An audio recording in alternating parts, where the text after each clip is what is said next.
سال 2024 جنگوں، قتل و غارت، تباہی کے واقعات بڑھے۔ غزہ سے شروع جنگ کی لپیٹ میں لبنان، شام بھی شامل۔ ایران اسرائیل کی کھلی جنگ شروع۔ حسینہ واجد بشار الاسد کے طویل اقتدار کا خاتمہ۔ امریکہ میں ڈونلڈ ٹرمپ نے ایک بار پھر صدر منتخب ہو کر تاریخ رقم کر دی۔ جنوری 2024 میں ایلون مسک کی نیورا لنک نے دماغ پڑھنے والی ڈیوائس کی کامیاب امپلانٹ کی۔ پیرس اولمپکس میں ارشد ندیم نے گولڈ میڈل جیت کر قوم میں خوشیاں بکھیری۔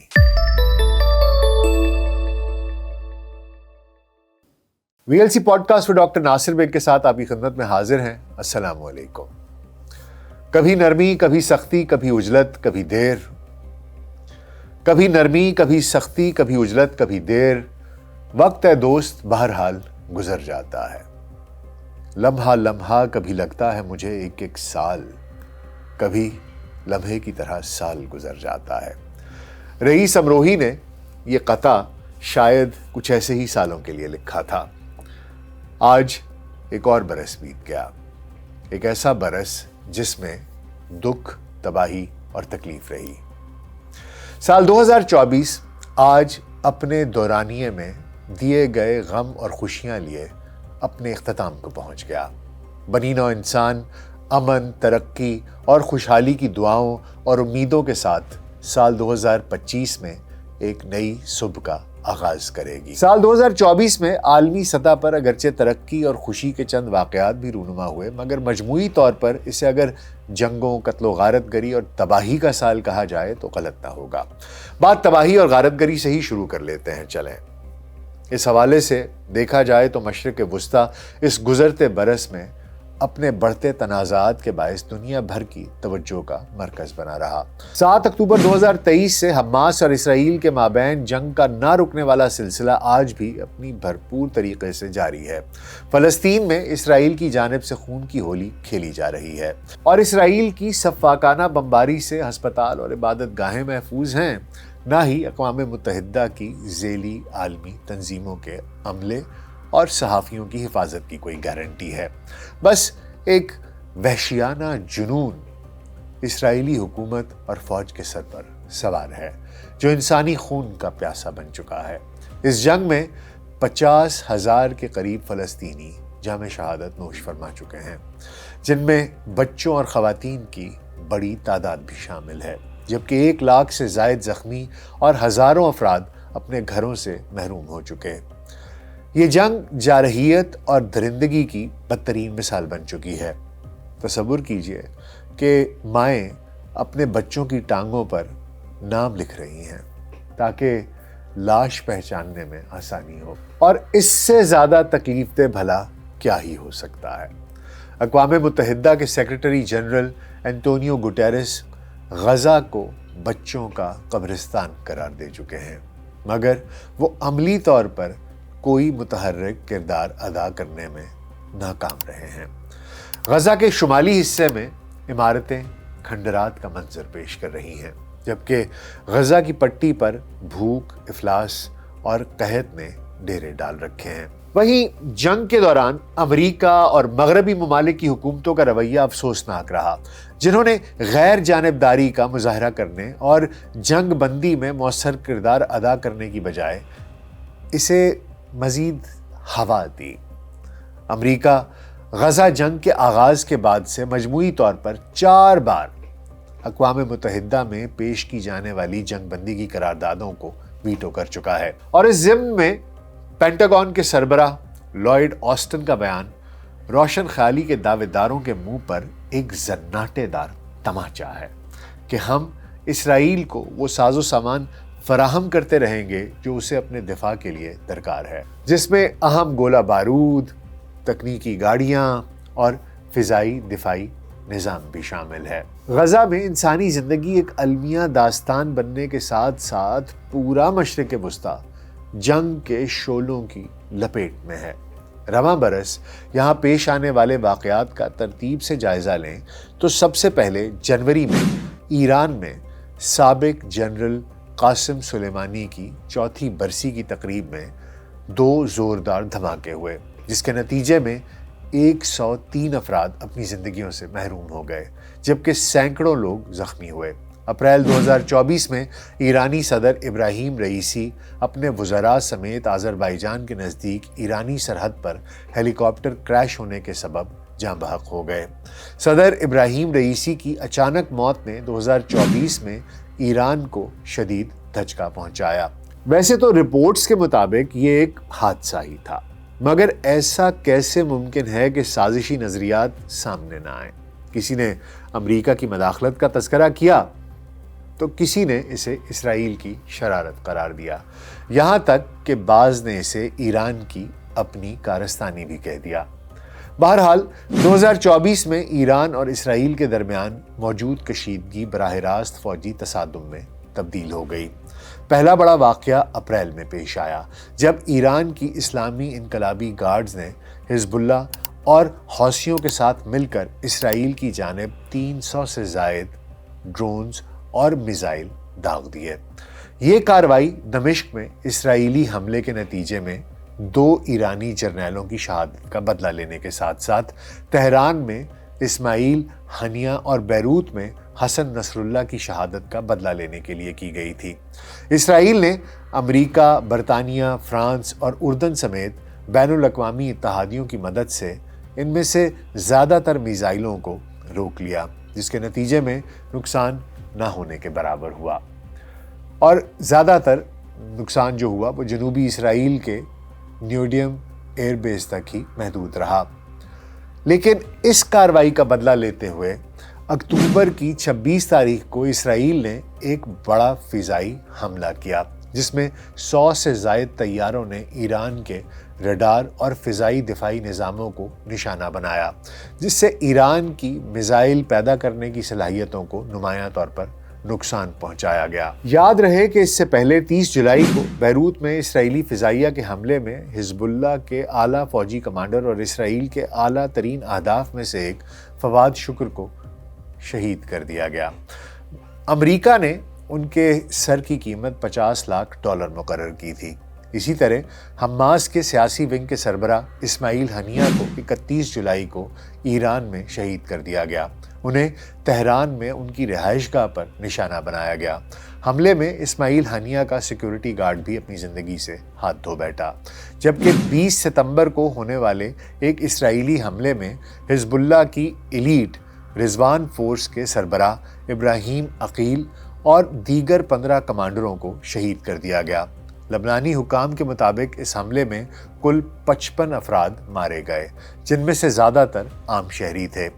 ستمبر کے مہینے میں اسرائیل نے حزب اللہ کی مرکزی قیادت کو نشانہ بنانے کے لیے اپنی کارروائی تیز کر دی، اور 17 ستمبر کو ملک بھر میں پیجرز پھٹنے لگے۔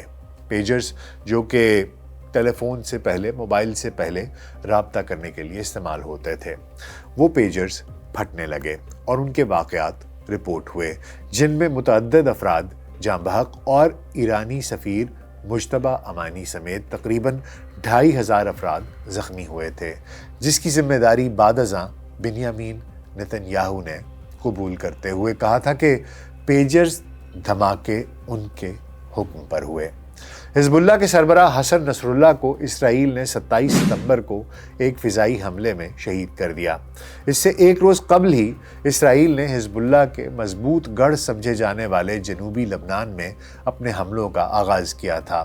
حملے کے وقت حسن نصر اللہ جنوبی بیروت میں ایک رہائشی عمارت کے تہہ خانے میں واقع ہیڈ کوارٹر میں اہم کمانڈرز کے ساتھ میٹنگ میں مصروف تھے۔ غزہ میں حماس کے نو منتخب سربراہ یحییٰ سنوار کی شہادت کی تصدیق 17 اکتوبر کو اسرائیل نے کی۔ یحییٰ سنوار کی موت فلسطینی گروپ کے لیے ایک بڑا دھچکا ثابت ہوئی۔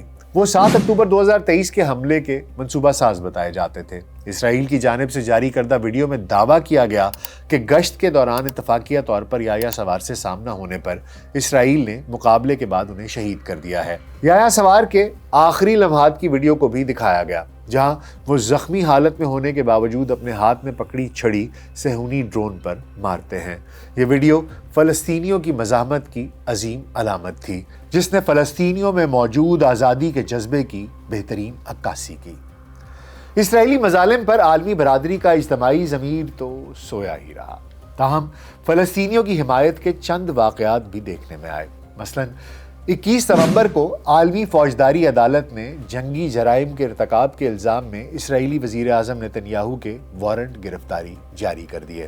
سابق اسرائیلی وزیر دفاع یوآف گیلنٹ کے وارنٹ گرفتاری بھی جاری کیے گئے۔ مسلم دنیا اور مغرب کے امن پسند شہریوں کی کثیر تعداد نے اسے بین الاقوامی قانون کی حمایت قرار دیا۔ عالمی فوجداری عدالت کے چیف پروسیکیوٹر نے رواں سال مئی میں اسرائیلی وزیر اعظم نتن یاہو اور دیگر کے جنگی جرائم کے ارتکاب کے الزام میں وارنٹ گرفتاری جاری کرنے کے لیے درخواست دی تھی۔ فلسطینیوں کے حق میں ایک خبر یہ بھی رہی کہ اختتام پذیر برس میں اسپین، ناروے اور آئرلینڈ نے باضابطہ طور پر فلسطین کو ریاست کے طور پر تسلیم کیا، جو عالمی سیاست میں غیر معمولی قدم ہے۔ اس فیصلے کو فلسطین کے حامیوں اور مسلم دنیا کی طرف سے خوب پذیرائی ملی۔ فلسطین کو ریاست تسلیم کرنے کے رد عمل کے طور پر رواں ماہ اسرائیل نے آئرلینڈ میں موجود اپنا سفارت خانہ بند کرنے کا اعلان کیا، اور اس کے علاوہ بہت سے ممالک کے سفارتکاروں نے تسلیم کیے جانے کے اس عمل کو علامتی اہمیت کا حامل قرار دیتے ہوئے دیگر ممالک سے بھی ایسا کرنے کی اپیل کی۔ کیا یہ دو ریاستی حل کی طرف فیصلہ کن قدم ثابت ہو سکتا ہے؟ یہ تو ہمیں نہیں معلوم۔ بہرحال یہ فلسطینیوں کے لیے ایک فخر کا لمحہ تھا، جس نے انصاف اور آزادی کے لیے ان کی جدوجہد کو تقویت بخشی۔ یہاں آپ کو یہ بھی بتاتا چلوں کہ اسی برس کے آخری مہینے میں مشرق وسطیٰ میں ایک اور نئی تبدیلی بھی دیکھنے میں آئی۔ 8 اور 9 دسمبر کے درمیان شام میں اسد حکومت کا خاتمہ ہو گیا۔ حیات تحریر الشام کی قیادت میں حزب اختلاف کی افواج کی بڑی کارروائی کے بعد ترکیے کی حمایت یافتہ شام نیشنل آرمی کے تعاون سے صدر بشار الاسد کی قیادت میں شام کی حکومت گر گئی۔ شام میں 50 سال سے زائد عرصے کی اسد خاندان کی حکمرانی کا خاتمہ تھا، اور جاری شامی خانہ جنگی میں اسے ایک اہم موڑ سمجھا جا رہا ہے۔ بہت سے تجزیہ کاروں کے نزدیک بشار الاسد کی حکومت گرانے یا کم از کم اس کی پشت پناہی سے اپنا ہاتھ کھینچنے میں امریکہ اور اسرائیل بھی شامل ہیں، جو ایران کے گرد گھیرا تنگ کرنے کے لیے بشار الاسد کو ایک شخصیت کے طور پر دیکھتے تھے، جو دونوں متحارب فریقین کے درمیان توازن رکھنے کی پالیسی پر عمل پیرا تھا۔ شام کی حکومت کا تختہ الٹنے کے فوری بعد اسرائیل کی جانب سے شام پر بھی حملوں کا سلسلہ شروع کر دیا گیا، اور گولان کی پہاڑیوں پر اپنے قبضے کو وسعت دینے کے ساتھ ساتھ اسرائیلی فوج نے شام کے اہم فوجی ٹھکانوں اور تنصیبات کو بھی شدید نقصان پہنچایا ہے۔ اب مشرق وسطیٰ کی خونریزی اور غارت گری کا ذکر کرنے کے بعد میں آپ کو بتاتا ہوں روس اور یوکرین کی خونی جنگ کے بارے میں، جسے جاری ہوئے 3 سال کے قریب بیت چکے ہیں۔ دونوں طرف سے ہلاکتوں کی تعداد کے بارے مغربی اندازوں میں عام طور پر یہ دعویٰ کیا جاتا ہے کہ روس کے مقابلے میں یوکرین میں ہلاکتیں بہت کم ہوئی ہیں۔ امریکی میڈیا نے یہ دعویٰ کیا تھا کہ اب تک 57,000 یوکرینی فوجی مارے جا چکے ہیں، تاہم مغربی ممالک کے اندازوں کے مطابق یہ تعداد روسی ہلاکتوں کا تقریباً نصف ہے۔ برطانوی نشریاتی ادارے کی ستمبر 2024 کی رپورٹ کے مطابق اس جنگ میں روس کے 70,000 فوجی یوکرین میں مارے جا چکے ہیں۔ یوں دیکھا جائے تو ہزاروں زندگیاں موت کی نذر ہو چکی ہیں، جبکہ لاکھوں افراد بھوک کا شکار ہیں اور اپنے گھروں سے محروم ہو چکے ہیں۔ تقریباً 2 سال گزر جانے کے بعد بھی صورتحال میں بہتری نظر نہیں آتی۔ اقوام متحدہ متنبع کر چکا ہے کہ اس جنگ کے شعلے پوری دنیا میں پھیل سکتے ہیں، لیکن وہ نتیجہ خیز حل تلاش کرنے میں ناکام رہا ہے۔ مغربی ممالک کی یوکرین کو اسلحہ اور بارودی مواد سپلائی کرنے کی پالیسی کیا ٹرمپ انتظامیہ آنے کے بعد بھی برقرار رہے گی؟ ماہرین اس کا جواب نفی میں دیتے ہیں، کیونکہ ٹرمپ بارہا یہ کہتے آئے ہیں کہ وہ دنیا میں جنگیں نہیں بلکہ امن چاہتے ہیں اور وہ امن کے سفیر ہوں گے۔ بہرحال کیا ہوتا ہے کیا نہیں یہ تو آنے والا وقت ہی بتائے گا۔ اب عالمی جنگوں اور تباہی کے بعد آپ کو بتانا چاہتا ہوں کہ سال 2024 کو دنیا بھر میں انتخابات کا سال بھی قرار دیا جاتا ہے۔ امریکہ سے لے کر یورپ اور ایشیا تک تقریباً 30 سے زائد ممالک میں انتخابات کا انعقاد کیا گیا۔ پاکستان اور بھارت میں منعقدہ انتخابات کا ذکر ہم علیحدہ پوڈ کاسٹ میں کر چکے۔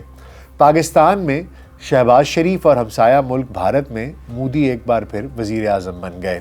اب دنیا میں ہوئے چند قابل ذکر الیکشنز پر بھی بات کر لیتے ہیں۔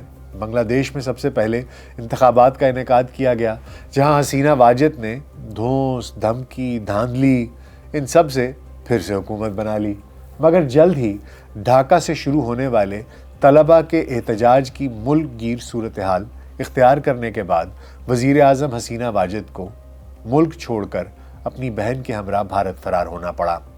ان پرتشدد مظاہروں اور حکومتی فورسز کی کارروائیوں میں سینکڑوں ہلاکتیں ہوئیں۔ دلچسپ بات یہ ہے کہ ایک جمہوری اور سیاسی لیڈر کا روپ دھارے اس آمر حسینہ واجد نے اپنے 15 سالہ دور اقتدار میں ڈاکٹر یونس کو غریبوں کا خون چوسنے والا کہا اور ان کو کرپشن کی بنیاد پر جیل میں بھی ڈال دیا۔